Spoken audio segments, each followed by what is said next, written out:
하나님 말씀 같이 읽겠습니다. 신약성경 빌립보서 4장 4절에서 7절까지의 말씀입니다. 빌립보서 4장 4절에서 7절입니다. 함께 읽겠습니다. 주 안에서 항상 기뻐하라. 내가 다시 말하노니 기뻐하라. 너희 관용을 모든 사람에게 알게 하라. 주께서 가까우시니라. 아무것도 염려하지 말고 다만 모든 일에 기도와 간구로 너희 구할 것을 감사함으로 하나님께 아뢰라.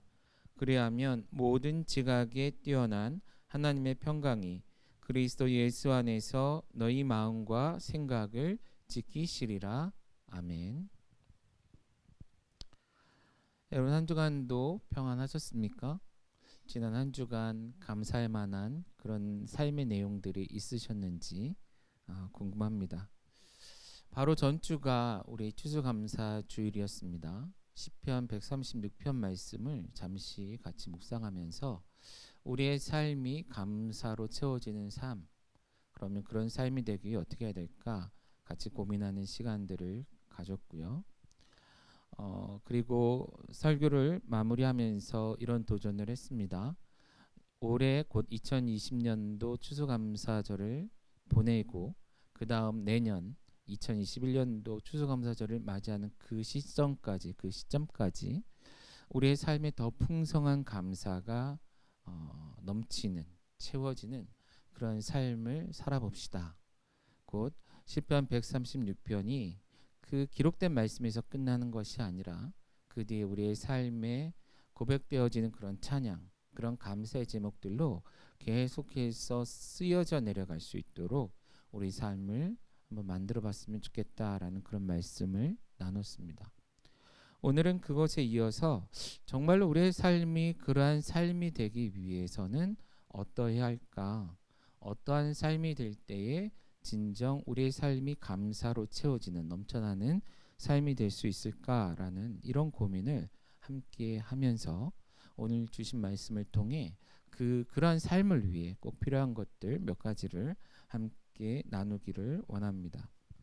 먼저 우리 읽은 말씀의 4절 말씀을 보시면 주 안에서 항상 기뻐하라. 내가 다시 말하노니 기뻐하라 라고 말하고 있습니다. 물론 이 말씀에서의 중심 주제는 기뻐하라라는 것이에요. 항상 기뻐하라. 빌립보서 전체 주제도 주 안에서의 기쁨인 것이죠. 자, 주 안에서 기뻐한다. 항상 기뻐한다. 다른 말로 항상 감사한다. 이런 말도 될 수 있겠죠. 그렇다면 그렇게 기뻐할 수 있는, 항상 감사할 수 있는 삶이 되기 위해 어떤 것이 필요하냐라는 거예요. 특별히 오늘 읽은 우리 이 4절 말씀에서 보면 우리가 항상 기뻐하는 삶을 살아가야 하는데 그러한 삶이 주 안에 있을 때 가능하다라는 것을 말하고 있습니다. 다른 말로 주님 안에 우리가 거할 때에 그 주님이 우리와 함께 있고 내가 주님 안에 있음을 인정할 때에 우리는 항상 기뻐할 수 있고 우리의 삶이 감사하는 삶으로 채워질 수 있다라는 것입니다. 사실 우리가 읽은 말씀에 나오는 항상이라는 표현은 참 어려운 표현인 것 같아요. 기뻐할 만한 일이 있을 때 기뻐하는 것, 감사할 만한 일이 있을 때 감사하는 것은 쉽죠. 그런데 기뻐할 수 없을 만한 상황, 감사할 만한 이유가 없는 그런 삶에서 항상 기뻐하고 감사한다는 것은 정말로 어려운 것이죠. 우리의 삶은 끊임없이 up and down, 곧 올라갈 때와 내려갈 때를 반복하고 있기 때문이고요. 때로는 꽤 오랜 시간 다운의 상태, 곧 여러 가지 어려운 환경 속에 우리가 놓여 있는데 어떻게 항상 감사할 수 있냐라는 거예요. 어떻게 항상 기뻐할 수 있냐라는 것이죠. 그런데 그런 상황 속에서도 우리가 감사하고 기뻐하기 위해서 우리는 주님 안에 거해야 한다라는 것입니다. 곧 우리 삶이 주님께 속했음을 인정한다라는 거예요. 여러 가지 많은 표현들이 하나님과 예수님을 표현할 때 사용되죠. 그런데 이 말씀에서도 주님이라는 표현으로 예수님 곧 하나님을 표현하고 있습니다. 특별히 기뻐하는 삶, 감사하는 삶을 생각할 때는 더더욱이나 이 주인됨을 생각하면 좋을 것 같아요. 어떤 상황 속에서도 여전히 우리 하나님이 주인이시기에 우리는 기뻐할 수 있고 감사할 수 있다라는 것이죠. 이 표현을 다른 표현으로 하자면 모든 것이 그의 통제 안에 있다. 그의 다스림 안에 있다라는 그런 말씀도 될 것입니다. 결국 우리가 하나님의 백성으로서 하나님의 자녀로서 우리의 삶이 우리의 존재가 주인 되신 여호와 하나님 그분 안에 있고 그분의 뜻 더 나아가 그분이 인도하시는 그분이 다스리시는 그러한 삶 속에 있음을 인정할 때만이 참된 기쁨과 감사하는 삶을 살아갈 수 있다라는 것이죠. 그런 관점에서 우리의 삶을 한번 돌아봤으면 좋겠습니다. 감사하고 감사하지 않고 감사할 수 있고 감사할 수 없고를 결정하는 기준이 누구냐라는 거예요. 때로는 환경이 나 스스로가 그런 것들을 결정하고 그것에 따라서 마음이 왔다 갔다 하지 않냐라는 것이죠. 그러나 그런 상황 속에서 곧 모든 상황 속에서 하나님이 우리의 주인 되심을 고백하고 그분의 통제 안에 그분의 다스림 안에 우리가 있기 때문에 두려워할 필요도 없고 슬퍼할 필요도 없고 좌절할 필요도 없고 불안할 필요도 없고 오직 감사와 기뻐할 수 있는 그런 자임을 인정하는 삶이 되었으면 좋겠다라는 것입니다. 처음에 말씀을 드린 것처럼 앞으로 1년 우리의 삶이 진정한 감사로 채워지기 위해 우리는 어떤 결심을 해야 되는가? 주님의 주 되심을 인정하자라는 거예요. 언제요? 좋을 때만이 아니라 또한 교회 왔을 때만이 아니라 그리스도인 안에 그리스도인 공동체 안에 있을 때만이 아니라 모든 상황 항상 그런 상황 속에서 하나님의 하나님 되심을 주인 되심을 고백할 수 있는 우리가 되었으면 좋겠습니다. 두 번째 우리가 이렇게 감사하는 삶이 우리의 삶의 전체를 채우기 위해서 또한 무엇이 필요할까? 5절 말씀해 보시면 너희 관용을 모든 사람에게 알게 하라라고 말하고 있습니다. NIV 성경에서는 관용이라는 단어를 gentleness라는 영어 단어로 표현해주고 있어요. 뭐죠? 신사도 뭐 이렇게도 표현했었어요 한때. 근데 요즘은 잘 쓰이지 않는 것이죠. 점잖음 뭐 이런 것일 수 있습니다. 그런데 이 신사도 혹은 젠틀리스는 누구에게 쓰는 것이죠? 젠틀맨에게 사용되는 거예요. 그 신사들에게. 신사이기 때문에 신사답게 행동하기를 바라는 그런 행동들을 표현할 때 우리가 젠틀리스를 사용할 수 있는 것이죠. 결국 이런 행동들, 이런 삶의 태도와 양식은 그 사람이 어떠하느냐에 따라서 드러나게 되는 것입니다. 숙녀는 숙녀답게, 그렇죠? 부모는 부모답게, 신사는 신사답게. 그렇다면 그리스도인은 그리스도인답게, 혹은 교회 안에서도 신앙 그 체계 안에서도 목사는 목사답고 장로는 장로답고 또한 성도는 성도답게 살아갈 때에 우리의 삶이 올바른 삶, 더 나아가 감사하는 삶으로 채워질 수 있다라는 것입니다. 특별히 5절 말씀에서 보면 너희 관용을 모든 사람에게 알게 하라라고 표현하고 있는데 이 문장의 뜻을 잘 살펴보면 우리가 하나님의 백성으로서 하나님의 백성답게 살아가는 그러한 삶의 태도를 통해 우리 주위에 있는 모든 사람들이 우리가 하나님의 자녀이며 하나님의 백성임을 알도록, 다른 말로 우리가 그들에게 그러한 증거가 되도록, 증인이 되도록 살아가라라는 것입니다. 자, 우리의 삶이 감사로 채워지기 위해서 우리는 다시 한번 나는 누구인가라는 것에 대해서 생각해야 한다라는 거예요. 앞에 4절에서는 하나님이 주인 되심을 기억하며 주인을 섬기며 살아간다면 5절에서는 우리는 그 주인을 섬기는 주의 백성으로서, 다른 표현으로는 청지기로서, 그의 자녀로서 그의 합당한 삶의 모습을 증명하며 살아가야 된다라는 것이에요. 그런 삶이 될 때에 우리의 삶이 감사함으로 채워질 수 있고, 더 나아가 우리 주위의 많은 사람들이 우리를 통해 우리에게 감사할 뿐만 아니라 하나님께 감사하는 삶이 될 수 있다라는 것이죠. 자, 한번 잘 생각해 보십시오.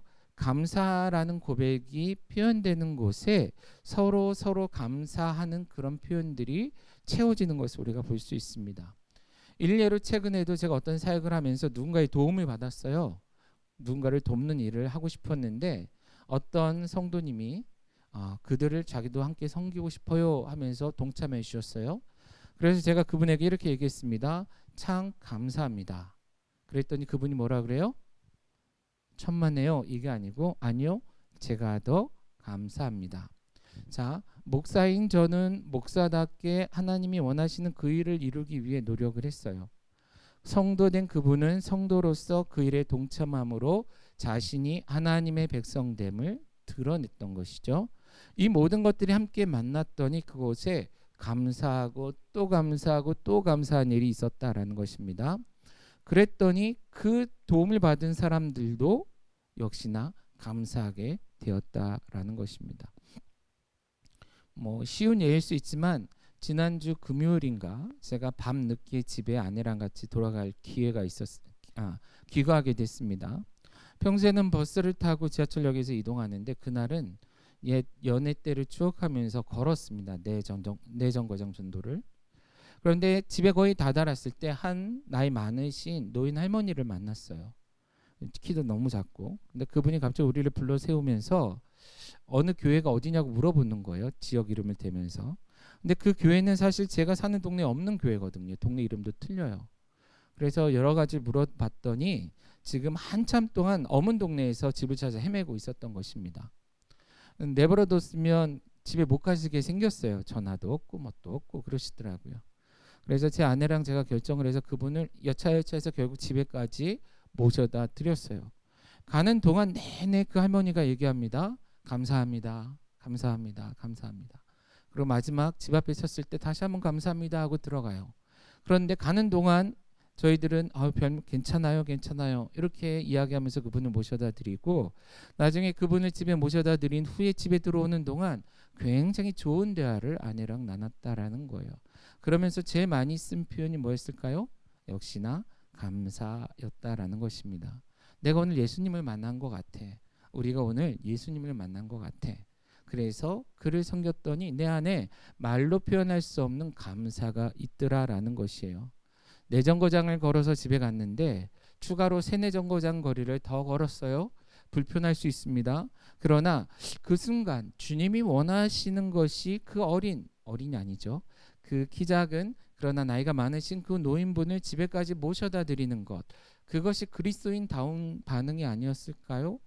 그런 고민을 했다라는 거예요. 그리고 그것을 누가 보든 보지 않든 한밤중이라 볼 사람도 없었습니다. 하지만 그렇게 살아냈을 때에 그분에게도 감사, 그것을 실천한 저에게도 감사인데 그것이 내가 단지 좋은 일 한 가지 했다 이것뿐만이 아니라 하나님의 백성답게 살아갈 수 있음으로 인해서, 그리고 더 나아가 제 아내나 저나 그것으로 인해 누구 한 명 불평하지 않고 이것이 정말 주님이 원하시는 일이 아니었을까? 그래서 우리로 하여금 일부러 그거를 걸어가게 하고 평소에 잘 가지도 않는 그 골목길로 해서 집을 가게 하지 않았을까? 이런 이야기를 하면서 한참을 하나님께 감사하고 우리끼리 대화하는 그런 시간을 가졌다라는 것입니다. 많은 사람들이 감사의 제목들을 어떤 특별한 것을 우리가 하거나 누리게 될 때에 그런 감사의 제목이 우리의 삶에 있다고 생각하게 돼요. 그러나 오히려 우리가 하나님의 백성으로서 백성답게 살아가려고 노력할 때, 더 나아가 그러한 섬김과 그런 삶을 통해서 누군가의 삶의 작은 변화들이 시작될 때 바로 그곳이 말로 표현할 수 없을 만큼 많은 감사가 흘러넘치는 그곳, 그런 삶의 포인트가 될 수 있다라는 것입니다. 그렇게 본다면 우리가 이 시대에, 이 어려운 시대에 하나님의 백성답게 크리스찬답게 살아가려고 부단히 노력한다면, 그래서 우리 주위에 있는 많은 사람들 우리를 하나님의 백성으로 인정해주는, 내가 얘기해서가 아니라 우리가 스스로를 증명함으로 그들이 인정하게 된다면 그곳에는 말할 수 없는 감사가 흘러넘치지 않겠냐라는 것입니다. 그러므로 앞으로 우리가 1년 다음 추수감사주의를 맞이하는 그때까지 우리가 감사하는 삶을 영위해 가고 더 풍성한 삶이 되기 위해선 우리가 진정 누구인가, 우리가 하나님의 백성답게 산다는 것이 어떤 것인가 다시 한번 생각하고 그에 합당한 삶을 살아내고자 노력하면 그럴 수 있다면 우리의 삶이 우리가 기대하는 항상 기뻐하며 항상 감사할 수 있는 삶이 될 수 있다라는 것입니다. 세 번째로 오늘 우리가 읽은 말씀에 6절 말씀에 보시면 아무것도 염려하지 말고 다만 모든 일에 기도와 간구로 너희 구할 것을 감사함으로 하나님께 아뢰라라고 말씀해 주고 있습니다. 우리의 삶이 감사로 채워질 수 있는 또 한 가지의 방법은요, 우리가 하나님 앞에 나아가 우리 안에 있는 모든 것을 아뢰 수 있는 삶이 될 때에 그러한 삶이 가능하다라는 것이에요. 바울 사도는 먼저 우리에게 아무것도 염려하지 말라라고 말합니다. 자, 여기서 한번 생각해 보시죠. 아무것도 염려할 일이 없기 때문에 염려하지 말라는 걸까요? 자, 잘 아시겠지만 그러한 삶은 애당초 없습니다. 그리고 바울 사도의 삶 자체도 보통 사람들이 생각하는 그런 평안한 삶은 절대 아니었다라는 거예요. 자, 오늘날 우리가 바울 사도의 입장에 서서 그런 삶을 살아냈다면 늘 걱정했을 것입니다. 바울 사도는 늘 그 순간순간 내일 하루하루를 살아내는 것, 먹고 지내는 것도 풍족하지 않았고, 또한 여러 가지 위협과 위험 속에 노출돼 있었고, 또한 여러 가지 많은 어려운 문제들 속에서 그 틈바구니 속에서 살아낼 수밖에 없었다라는 거예요. 눈앞에 있는 일도 힘든데 바울 사도가 살아온 과정 속에서 세우고 만났고 세워갔던 많은 그리스도인들과 교회 안에도 수없이 많은 문제들이 있었죠. 그리고 그것으로 인해서 편지도 쓰고 걱정하며 여러 가지 권면도 하는 사역을 했다라는 것이에요. 오히려 그 시대에 가장 근심과 걱정이 많을 사람 중에 하나가 바울 사도가 아니었을까요? 그런데 그러한 바울 사도는 빌립보 교인을 포함한 우리들에게 아무것도 염려하지 말라라고 말하고 있어요. 왜 그럴 수 있었냐라는 것이죠. 어떻게 그렇게 말할 수 있었느냐라는 것입니다. 그것은 다시 한번 그의 삶에, 곧 우리의 삶에 염려하고 근심할 것이 없는 삶이기 때문이 아니라 그러한 상황 속에서도 우리가 이 모든 것들을 내어 맡길 수 있는, 의지할 수 있는 여호와 하나님이 있기 때문이다라는 거예요. 다시 그런 어려움, 곧 근심과 염려가 가득한 삶이지만 그 순간 그 어려움을 극복해낼 수 있도록 도와주시는, 관심 갖고 그 모든 것들을 극복하도록 힘을 주시고 일하시는 여호와 하나님이 있기 때문임을 그가 믿었기 때문이고, 그러한 여호와 하나님 앞에 나아가 아뢰일 수 있다면 우리는 더 이상 근심과 걱정이 아닌 기쁨과 감사하는 삶을 살아낼 수 있다라는 것입니다. 특별히 바울 사도는 항상이라는 표현의 또 다른 표현을 여기서 주고 있는데요. 아무것도, 그리고 모든 일에, 이런 표현들을 씁니다.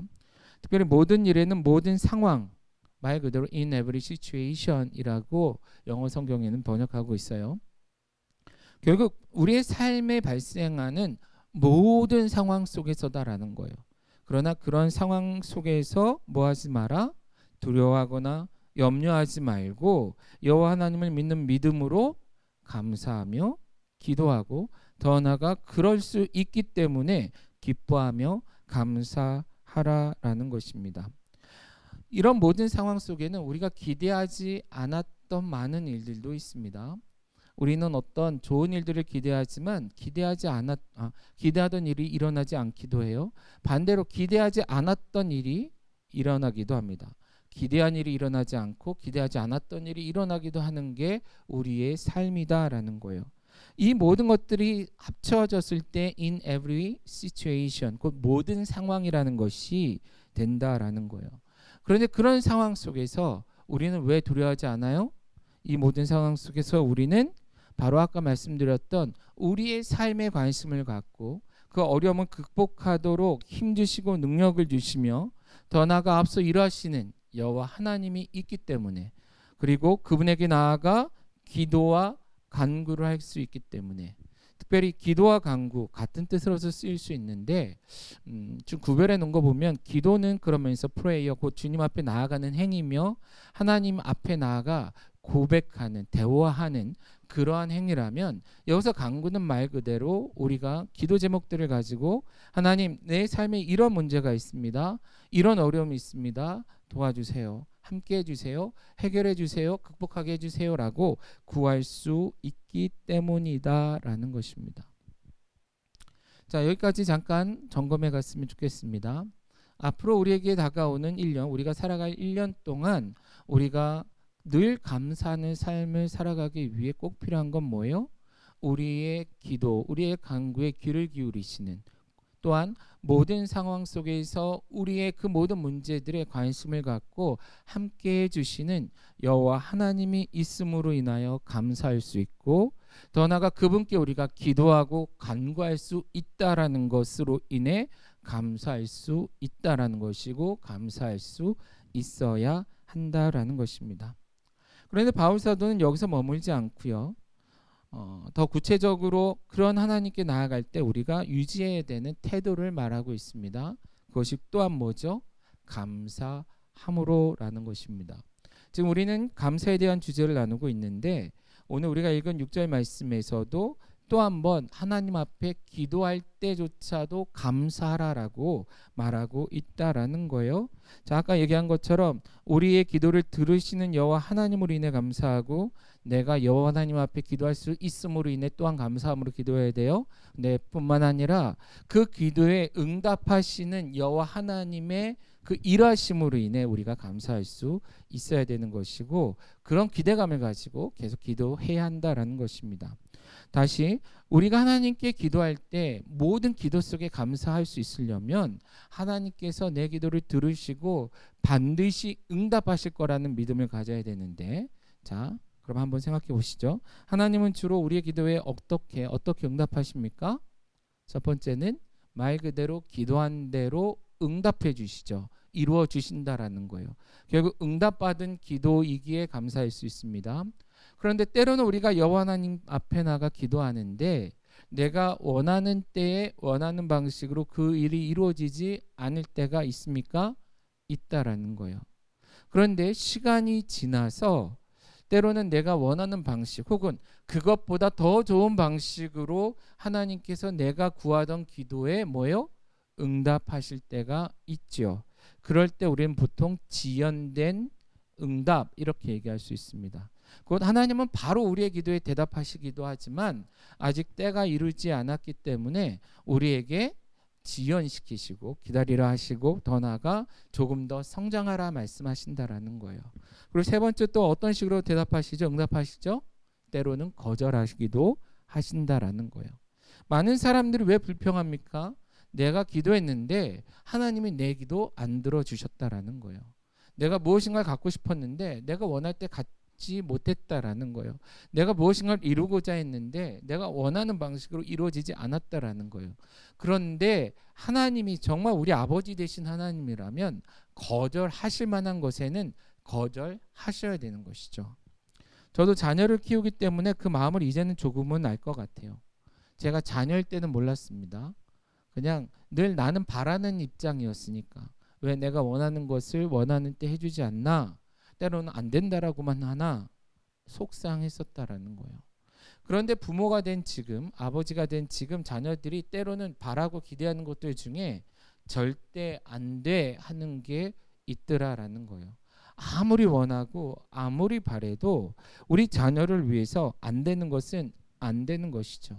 결국 응답되지 않는, 결국 내가 원하는 방식으로 이루어지지 않는 이런 기도조차도 사실은 하나님께서 응답해 주고 있는, 하나님께서 그 기도를 듣고 계시는 그 기도다라는 것입니다. 그런 관점에서 본다면 우리가 하나님 앞에 기도할 때, 모든 문제를 내놓고 하나님께 기도할 때 우리는 그 응답이 어떤 식으로 오든 뭐 할 수 있어야 돼요?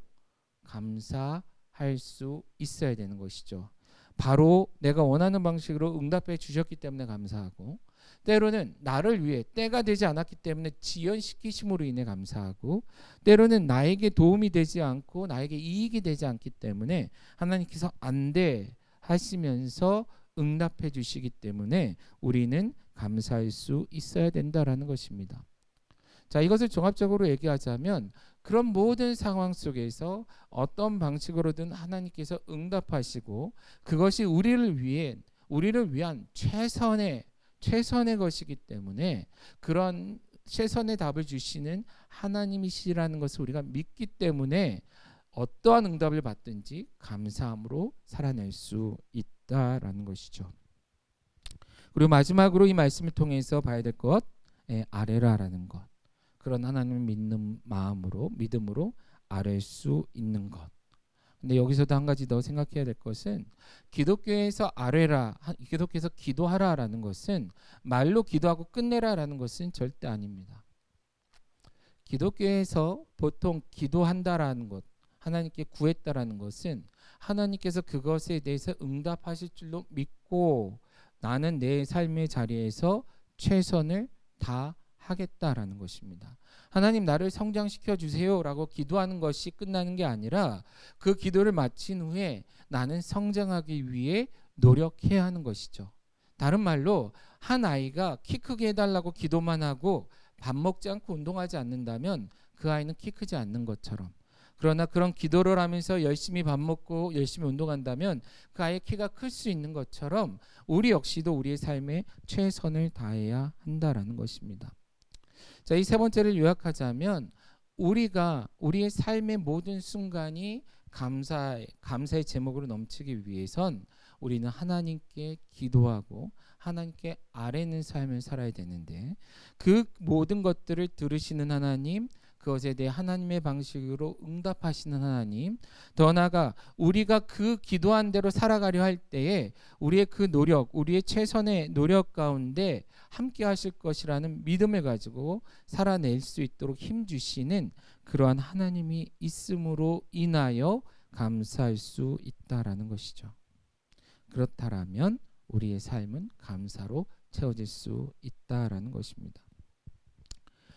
특별히 7절 말씀해 보시면 이 앞의 표현들을 요약하면서 우리에게 주어진 특권을 한 가지 더 말해주고 있습니다. 우리가 정말 이렇게 살아낸다면, 곧 우리의 주제에 맞춰 본다면 하루하루 감사하는 삶으로 채워지기 위하여 하나님의 주권을 인정하고 또한 우리의 삶의 자리에서 우리가 그리스도인답게 살아내며 또한 모든 문제와 상황 속에서 여호와 하나님께서 응답하실 것을 믿고 기도할 때 감사함으로 기도하며 나아간다면 여호와 하나님께서 어떻게 하신다고요? 우리 안에 평안을 주실 것이다 라고 약속해 주고 있는 것입니다. 바로 그런 평안함이 주어질 때에 우리는 감사할 수 있는 것이죠. 그런데 여기서도 한 가지 좀 살피고 넘어가고 싶은 것은 하나님이 주신 이 평안은 어떤 평안인가? 자, 7절 중간에 뭐라고 얘기해요? 모든 지각에 뛰어난 하나님의 평강이다라는 거예요. 여기서 모든 지각에 뛰어나다라는 것은 우리의 이해를 뛰어넘는, 우리가 이해하고 깨달은 것을 뛰어넘는 초월하신 그런 평강이다라는 겁니다. 다시요, 좀 편하게 얘기하자면 왜 우리가 하나님께 불평하죠? 왜 우리가 감사하지 못합니까? 대부분은 우리가 그것을 이해하지 못하기 때문이다라는 거예요. 최근에도 여러 가지 많은 일들 우리의 삶에 있죠. 어떤 일들은 우리가 그 의미를 깨달았을 때 하나님께 감사하게 돼요. 그러나 어떤 경우에는 이해할 수 없다라는 것이죠. 분명히 내가 하나님의 나라를 위해 무엇인가를 하려고 하고 그것을 위해 노력하고 몸부림치는데 왜 그 일이 이루어지지 않는가 이해할 수 없다라는 거예요. 이해하지 못하기 때문에 감사하지 못하고 불평하게 되는 것이죠. 그리고 그것으로 인해 마음 불편하고 불안해할 수밖에 없다라는 거예요. 그러나 우리가 읽은 말씀해 보시면 그러한 우리가 이해하려고 노력하지만 이해할 수 없는 그것, 그러나 그것을 초월하여 일하시는 여호와 하나님, 그것을 초월하여 우리에게 주시는 하나님의 평안이 있다라는 거예요.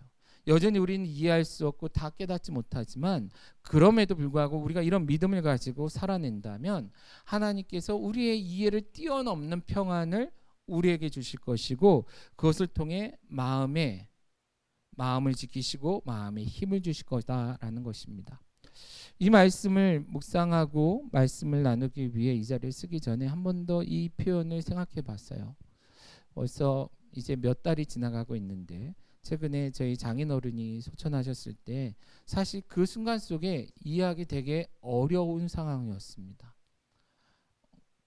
그런 일이 일어나면 안 되는 거였거든요.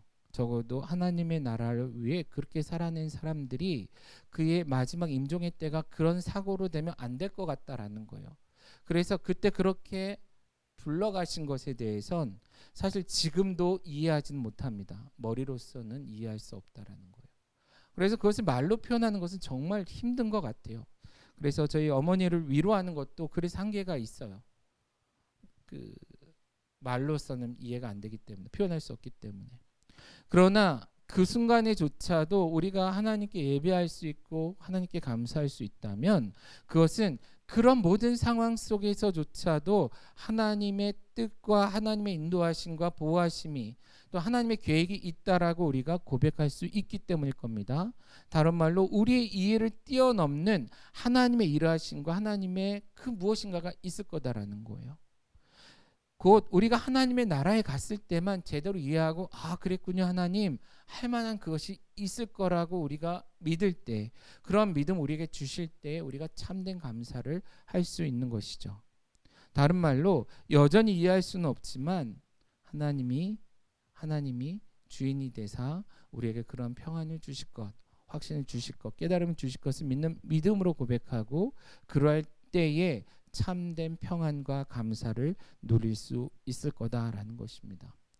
이런 일 말고도 여러분들의 삶에도 여전히 많은 일들이 혼란스러울 겁니다.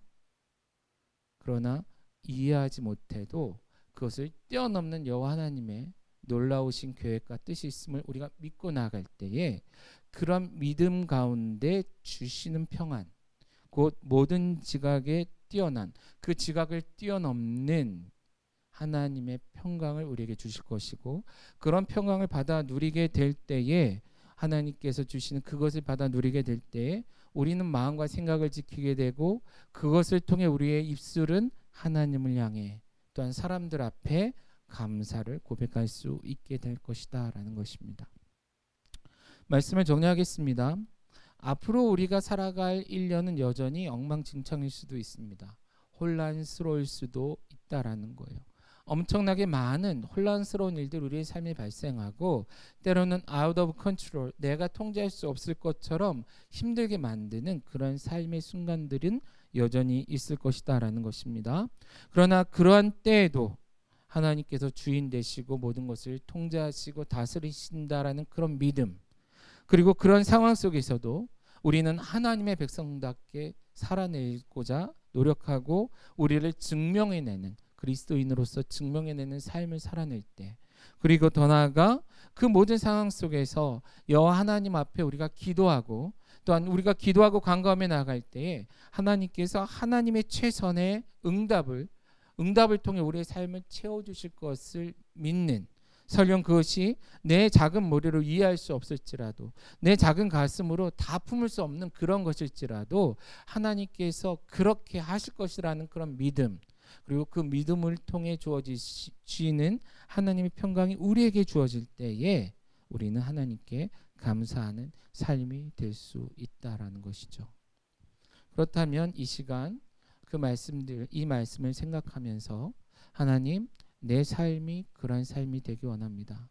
그런 감사가 있는 삶이 되길 원합니다. 더 나아가 내가 그런 삶을 살겠습니다라고 고백할 수 있는 저와 여러분 또한 이 시간이 되어지기를 간절히 소원합니다.